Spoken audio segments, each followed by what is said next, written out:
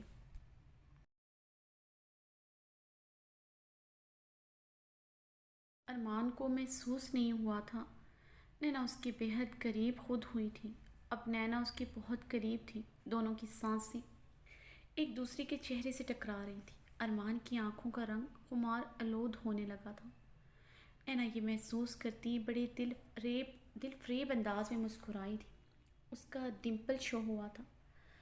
ارمان کا دل بھی ڈوب کر ابھرا تھا اس کے ڈمپل میں۔ ارمان یکدم ہوش کی دنیا میں واپس آیا اور اسے خود سے دور کیا۔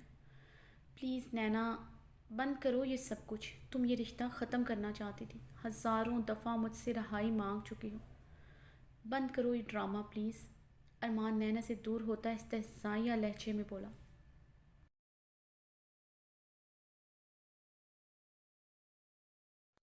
یہ ڈرامہ نہیں ہے مسٹر خان، یہ میری محبت ہے۔ میں آپ سے بہت محبت کرتی ہوں، بہت پیار کرتی ہوں آپ سے، نینا ارمان کے سینے کے ساتھ لگتے ہوئے بولی۔ ارمان دم بخود رہ گیا تھا، وہ اس کے سینے کے ساتھ لپٹی ہوئی تھی۔ ارمان کی دل کی دھڑکن نے سو کی سپیڈ پکڑی تھی۔ نینا کے جسم سے اٹھتی بھینی بھینی خوشبو ارمان کے حفاظوں پہ چھا کر اسے مدہوش کر چکی تھی۔ وہ چاہ کر بھی نینا کو خود سے الگ نہیں کر پا رہا تھا۔ مسٹر خان، یہ شادی مت کریں، میں آپ کو کسی کے ساتھ شیئر نہیں کر سکتی۔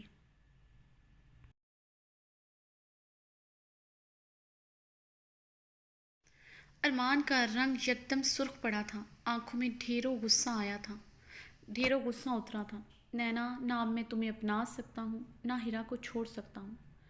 وقت ہمارے ہاتھوں سے ریت کی طرح پھسل چکا ہے۔ ارمان نے نینا کو ایک ہی جھٹکے سے خود سے الگ کیا تھا۔ جب مجھے اپنا نہیں سکتے تو مجھے ابھی تک چھوڑا کیوں نہیں؟ کیا ساری عمر مجھے اپنی نکاح میں رکھ کر مجھے بے اتنائی کی مار ماریں گے؟ سیدھی طرح کہیں نا، آپ کا دل بھر گیا ہے مجھ سے۔ آپ کو حویلی کے مردوں کی طرح اپنے لیے ایک نئی بیوی چاہیے۔ نینا چٹکتے اعصابوں کے ساتھ چیخ پڑی تھی۔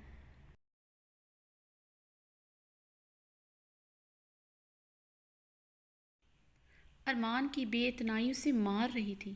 ارمان کے منہ سے ہیرا کا نام سن کر نینا کے دل میں آگ بھڑکی تھی۔ مسٹر خان، آپ یہ شادی نہیں کریں گے، میں آپ کو کسی کے ساتھ شیئر نہیں کر سکتی۔ مر جاؤں گی میں، جان سے مار ڈالوں گی آپ کو بھی اور خود کو بھی۔ نینا پھر سے ارمان کے سینے سے لپٹے بری طرح رو پڑی۔ ارمان لب بھینچے کھڑا اس کی سسکیاں سن رہا تھا۔ وہ جتنا مرضی اس سے ناراض ہو، بدگمان ہو، نہ وہ اس کا رونا برداشت کر سکتا تھا، نہ اسے خود سے دور جھٹک سکتا تھا۔ اس کے سینے کے ساتھ لگی، اس کا ضبط آزما رہی تھی۔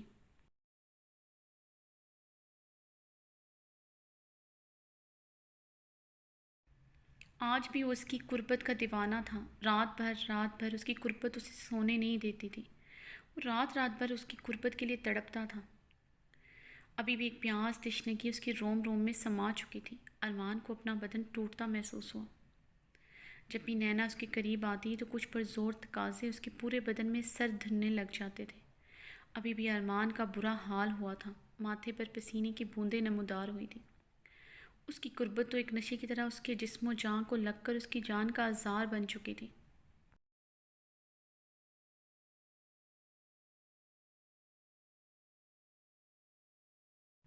شاید محرم کی قربت کا نشہ اتنا ہی زور آور ہوتا ہے، یا پھر وہ اسے دیوانگی کے حد تک چاہتا تھا۔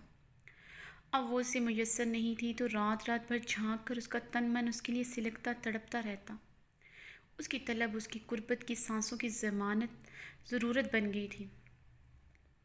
اس کی قربت اس کی سانسوں کی ضرورت بن گئی تھی، اور اب وہ اس کے قریب آ کر اس کی مشکلیں بڑھا رہی تھی۔ ارمان نے گہرا سانس بھرتے نینا کو نرمی سے خود سے دور کرنا چاہا تھا۔ ارمان کے دور کرنے پر نینا اور سختی سے اس کے سینے کے ساتھ لپٹتے ہوئے اپنے بازو ارمان کی پشت کے ساتھ لپیٹے تھے۔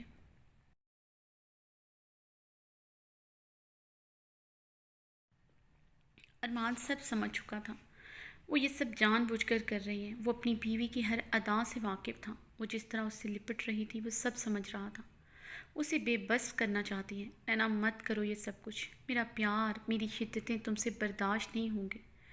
بہت غصہ ہے میرے اندر تمہارے لیے، جل جاؤ گی میری شدتوں کی حدت سے۔ ارمان نے نینا کو خود سے جھٹکے سے دور کرتے ہوئے اپنے قدم باہر کی جانب بڑھائے تھے۔ نینا تیزی سے ارمان کی طرف بڑھتی، اس کے پشت کے ساتھ بری طرح لپٹتے ہوئے اپنے ہاتھوں سے اس کے سینے کو جکڑا تھا۔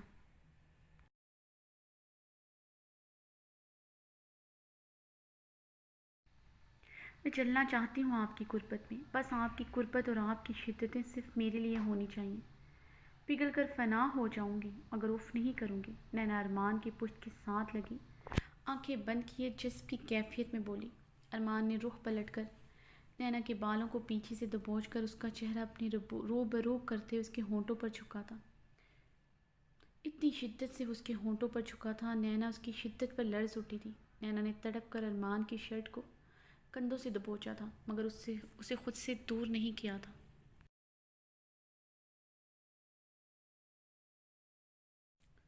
وہ ظالم بے رحم بنا اس کے نازک ہونٹوں پر اپنا غصہ، اپنا جنون اتار رہا تھا۔ نینا آنکھیں بند کیے لرزتے بدن کے ساتھ اس کا جنون برداشت کر رہی تھی۔ تکلیف کی شدت اور جلن سے نینا کی آنکھوں سے آنسو ٹوٹ کر اس کے رخ پر برس رہے تھے، مگر ارمان نے آج قسم کھا رکھی تھی اس کی سانسیں چرانے کی۔ ارمان اس کے آنسوؤں اور اس کی لرزاہٹ کی پرواہ کیے بغیر وحشی بنا اس کے لبوں پر ظلم کر رہا تھا۔ نینا کے ہونٹوں پر اس نے اپنی شدت سے گہرا کٹ لگایا تھا کہ نینا مچل اٹھی تھی، مگر پھر بھی اس نے ارمان کو خود سے دور نہیں کیا تھا۔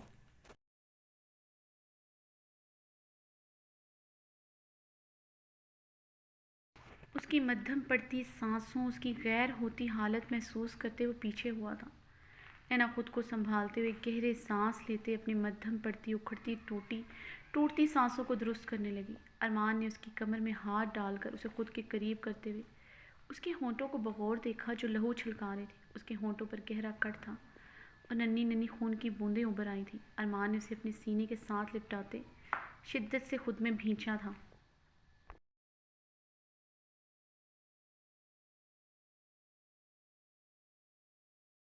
مسز خانزادہ، ارمان خانزادہ کا جنون تمہارے لیے اور بڑھ چکا ہے۔ یہ تو کچھ نہیں ہے، اس لیے دور رہو مجھ سے۔ یہ تمہارے لیے اور میرے لیے بہتر ہوگا۔ میرا غصہ تم پر کبھی ختم نہیں ہوگا اور یہ شادی ہو کر رہے گی۔ ارمان نینا کے کان کی لوگ کو اپنے دانتوں سے کاٹتے ہوئے مدھم مگر سرد انداز میں کہتے ہوئے اسے ایک جھٹکے سے چھوڑتے ہوئے وہاں سے چلا گیا۔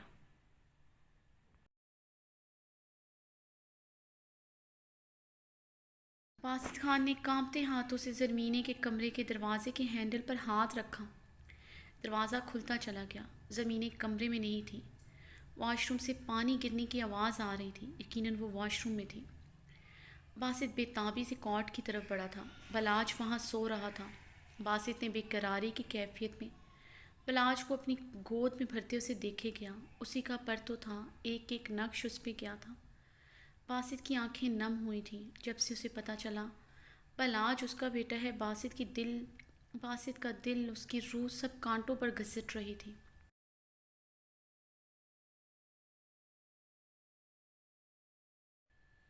پوری رات ان آنکھوں کی نمی خشک نہیں ہوئی تھی۔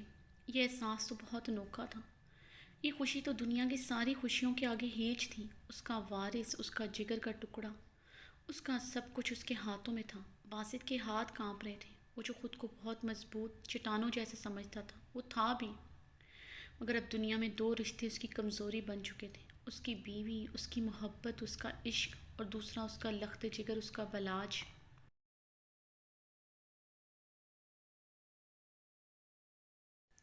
آنسوؤں کے قطرے اس کی آنکھوں سے پھسلتے بلاج کے معصوم چہرے پر گرے تھے۔ باسط نے بے تابی سے بلاج کو اپنے سینے میں بھینچا تھا۔ ایک سکون کا احساس اسے اپنی رگوں میں اترتا محسوس ہوا۔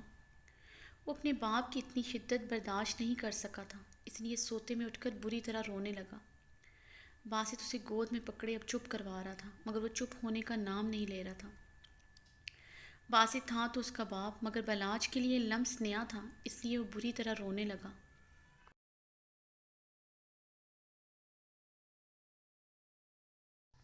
سلمینہ جو واش روم میں نہا رہی تھی، بلاج کے رونے کی آواز سن کر جلدی سے اپنے کپڑے پہنتی واش روم سے باہر آئی۔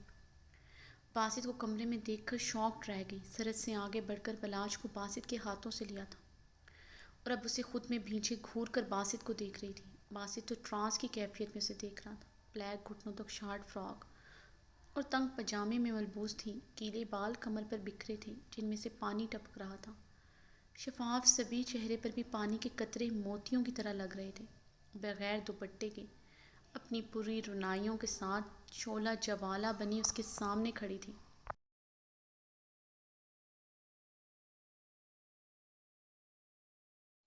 بدن گیلا ہونے کی وجہ سے شرٹ بدن کے ساتھ چپکی ہوئی تھی، بدن کے نشیب و فراز صاف نمایاں ہو رہے تھے۔ اسے خود ہی احساس نہیں تھا اس کا نازک سراپا کیا نظارہ پیش کر رہا ہے، ورنہ وہ کبھی اس حلیے میں اس کے سامنے نہ آتی۔ اتنی شرمیلی تھی وہ، اس کے سامنے تو ویسے بھی اس کی حالت غیر ہو جاتی تھی۔ باسط کو سمجھ نہیں آ رہا تھا وہ اس کے خوبصورت چہرے پر نگاہ کرے یا پھر اس کی بدن کی نازکی پر۔ باسط کا دل زوروں سے دھڑکنے لگا تھا۔ یہ 7 ماہ اس کے لیے 7 سال 7 صدیاں ثابت ہوئے تھے۔ آنکھوں کی پیاس بجھ ہی نہیں رہی تھی۔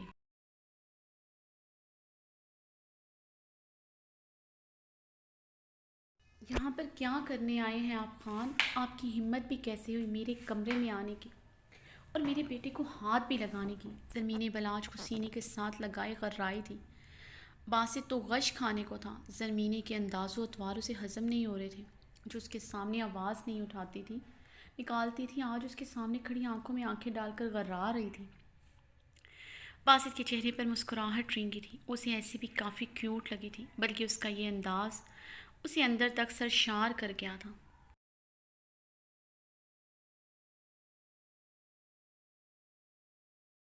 کیا مطلب اس بات کا خانم؟ وضاحت کرو گی؟ یہ کمرہ تمہارا بے شک ہے، لیکن تم میری عورت ہو اور بلاج میرا بیٹا۔ باسط نے زرمینے کو بغور دیکھتے ہوئے سکون سے کہا، نہیں ہے یہ آپ کا بیٹا، صرف میرا بیٹا ہے۔ آپ بائیولوجیکل بلاج کے باپ ہیں، مگر اس کے برتھ سرٹیفکیٹ پر میں نے آپ کا نام نہیں لکھوایا۔ میرا اور میرے بیٹے کا آپ سے کوئی تعلق نہیں ہے۔ میں نے اپنے بیٹے کا سرپرست ارمان لالا کو بنایا ہے۔ دور رہیں میرے بیٹے سے۔ زرمینے نے باسط کو گھورتے ہوئے بلاج کو کاٹ میں لٹایا، جو ماں کی آغوش اور اس کا لمس محسوس کرتے فوراً سو گیا تھا۔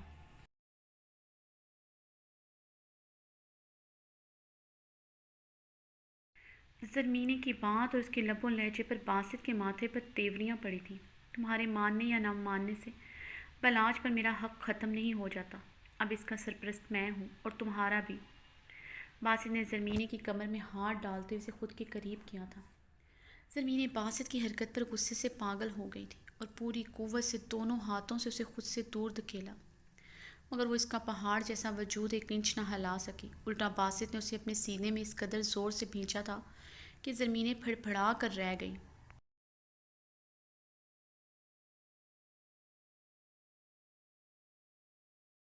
چھوڑے مجھے، زرمینے غصے سے پھنکاری۔ خانم ریلیکس رہو، خود کو محسوس کرنے دو۔ تم نہیں جانتی کتنا سکون مل رہا مجھے، تم تو سکون ہو میرا۔ باسط اسے سینے سے لگائے اسے خود میں بھینچتا مدہوشی کے عالم میں بولا۔ زرمینے حیران ہو رہی تھی اس کا بدلہ بدلہ انداز دیکھ کر۔ وہ تو یہی سمجھ رہی تھی وہ اسے ادھر ڈائیورس دینے آیا ہے، لیکن وہ تو پھر سے کوئی نیا بدلہ، کوئی نئی نفرت۔ یہ سوچ آتی ہی زرمینے نے پوری قوت سے باسط کو خود سے دور دھکیلا تھا۔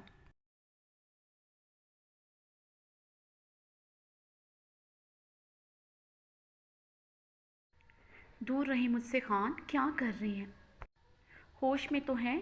کیا بول رہے ہیں؟ میرے وجود سے آپ کو سکون مل رہا ہے؟ مجھے دیکھ کر تو آپ کو صرف نفرت کا احساس ہوتا تھا۔ سمجھ آ رہا ہے مجھے خان، طلاق دینے سے پہلے میرے وجود کے ساتھ کھیلنا چاہتے ہیں تاکہ اپنا وقت یہاں پر رنگین بنا کر اپنے اندر کی پیاس بجھا سکیں۔ ایک تیر سے 2 شکار ہو جائیں گے۔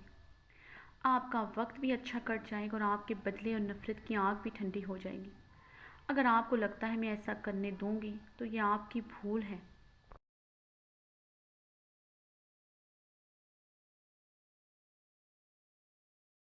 وہ والی زرمینے نہیں رہی جو آپ کی ہر جائز ناجائز بات مانتی تھی۔ طلاق دے مجھے اور جائے یہاں سے۔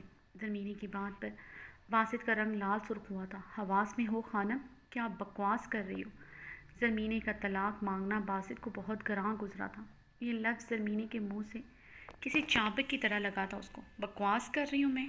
یہاں سے جاتے ہوئے مجھے یہی کہہ کر گئے تھے مجھے اس رشتے سے آزاد کریں گے، کیونکہ آپ کے لیے رشتہ بوجھ کے سوا کچھ نہیں، اور یہ بھی آپ سے طلاق لے کر میں آگے بڑھ جاؤں۔ اب اب جب میں چاہتی ہوں تو آپ کو یہ بکواس کیوں لگ رہا ہے؟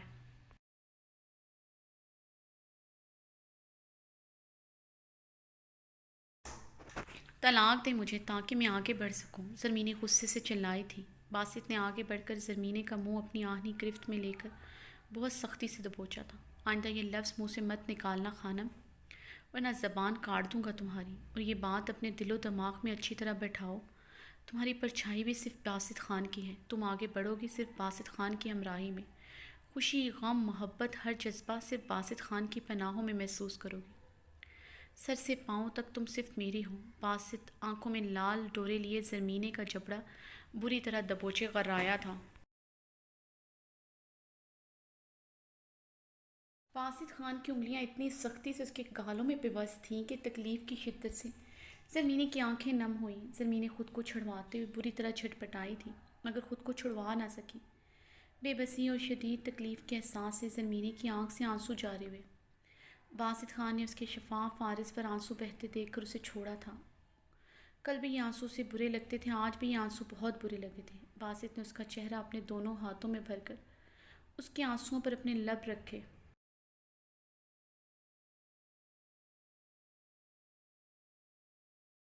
ایسا سکون باسط خان کے اندر ہوتا تھا، وہ اندر تک سرشاری کی کیفیت میں ڈوبا تھا۔ وہ بے قراری میں اس کے چہرے کے ایک ایک نقش پر اپنے لب رکھتا گیا۔ زرمینے حیران تھی، یہ لمس اتنی نرمی کیوں لیے ہوئے ہے؟ وہ تو اسے ایسے چھوتا تھا جیسے وہ اس کا کھلونا ہو۔ باسط کے لمس کا سفر اب اس کے ہونٹوں پر آ کر رکا تھا۔ باسط نے اپنے تشنا لب سختی سے اس کے گلابی ہونٹوں پر جمائے۔ زرمینے نے غصے سے اپنے دونوں ہاتھوں سے دور کیا تھا۔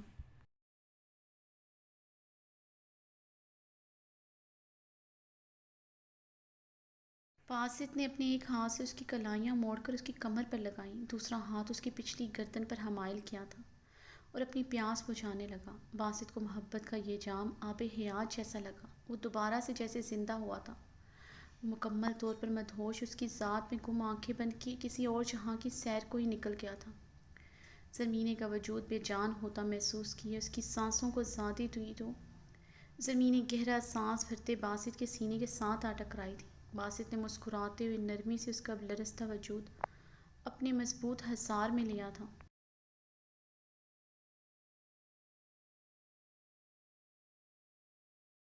زرمینے کی سانسیں بحال ہوئی تو زرمینے نے باسط کو خود سے دور دھکیلا تھا۔ خان، دور رہے مجھ سے، مجھے نہیں پتا آپ کو مجھ سے کیا چاہیے، یہ بات رکھیں، یاد رکھیں۔ زرمینے کے دل میں اب آپ کے لیے کوئی جذبہ نہیں رہا، یہاں تک کہ نفرت بھی نہیں، لیکن ایک بار آپ اور میرے قریب آئے تو میں اپنی جان لے لوں گی۔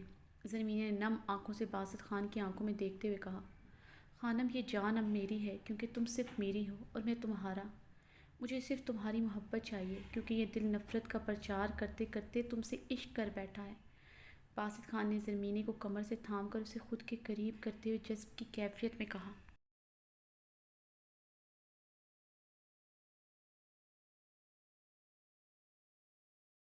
زرمینے باسط کی بات پر الجھن بھری نگاہوں سے اسے کچھ پل دیکھتی رہی، پھر اسے خود سے دور کیا تھا۔ خدا کے لیے خان، خود کو اتنا مت کرائیں میری نظروں میں کہ آپ اٹھ ہی نہ سکیں۔ یہ نفرت کا کھیل بند کر دیں، محبت جیسا پاک لفظ مت استعمال کریں۔ پہلے نفرت کی آڑ میں مجھ سے کھیلتے رہے، اب محبت کا نام لے کر مجھ سے کھیلیں گے؟ آپ جیسے بھی تھے، آپ نے منافقت نہیں کی کبھی مجھ سے، نفرت کی تھی تو ڈنکے کی چوٹ پر مجھ سے نفرت کا اظہار کرتے تھے۔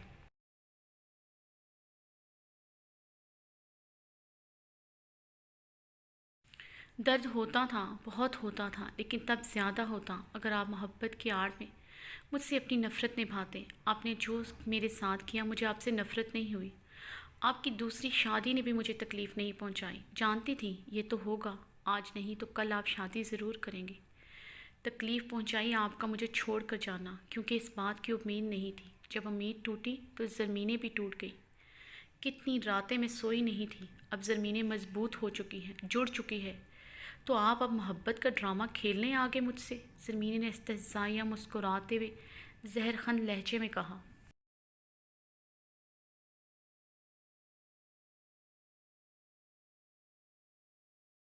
حیرانگی سے زرمینے کو دیکھ رہا تھا، وہ تو اس سے حد درجہ بدگمان تھی۔ زرمینے کی بدگمانی اسے تکلیف پہنچا رہی تھی، اس کی آنکھوں میں اس کے لیے کوئی جذبہ نہیں تھا۔ یہ بات بھی باسط خان کو اذیت پہنچا رہی تھی۔ اب احساس ہو رہا تھا اس تکلیف کا، اس اذیت کا جو زرمینیں سہتی تھی اس کی نفرت کی صورت میں۔ خانم میری بات سنو، باسط آگے بڑھا تھا۔ رک جائیں خان، ادھر ہی، میری قریب مت آئیے گا۔ بلاج صرف میرا بیٹا ہے، میں اسے آپ کو چھیننے نہیں دوں گی۔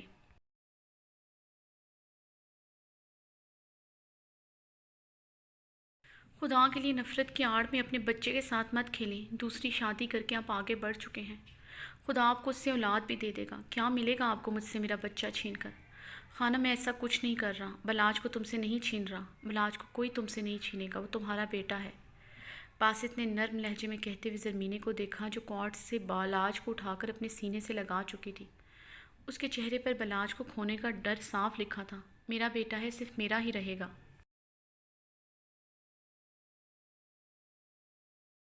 ماں ہوں میں اس کی، آئندہ میرے بلاج کے قریب بھی مت آئیے گا، زرمینے دبے لہجے میں سرخ چہرے کے ساتھ چلاتے ہوئے بلاج کو پکڑ کر باہر جانے لگی تو باسط نے اس کی کلائی تھام کر اسے روکا تھا۔ خانم باہر ایسے جاؤ گی کیا؟ میں جتنا بھی تم سے محبت کرنے لگوں، تمہارا ہر نخرہ، ہر بات برداشت کر سکتا ہوں، مگر تم خود سے لاپرواہی دکھاؤ، یہ برداشت نہیں کروں گا۔ عورت ہو میری، اور وہ عورت جس سے میں عشق کرتا ہوں، اس کے ایک بال پر بھی کسی کی نظر پڑے، یہ مجھ سے برداشت نہیں ہوگا۔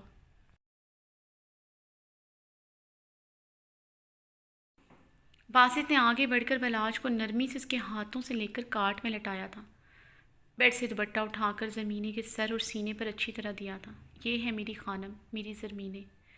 باسط نے نرمی سے زرمینے کے ماتھے پر اپنے لب رکھے اور کمرے سے نکل گیا۔ زرمینے نے غصے سے اس کا لمس ماتھے سے رگڑا اور پھر دوپٹہ اتار کر بیڈ پر پھینکا، مگر ڈریسنگ مرر میں نظر پڑتے ہی رنگ سرخ قندھاری ہوا تھا۔ یا اللہ، میں کیا کب سے ایسے کھڑی تھی اس حلیے میں؟ زرمینے نے جلدی سے دوپٹہ اٹھا کر اچھی طرح خود پر اوڑھا تھا۔ وہ باسط کے سامنے اس حلیے میں کھڑی رہی، زرمینے کا سوچ کر ہی شرم اور خفت سے برا حال ہو رہا تھا۔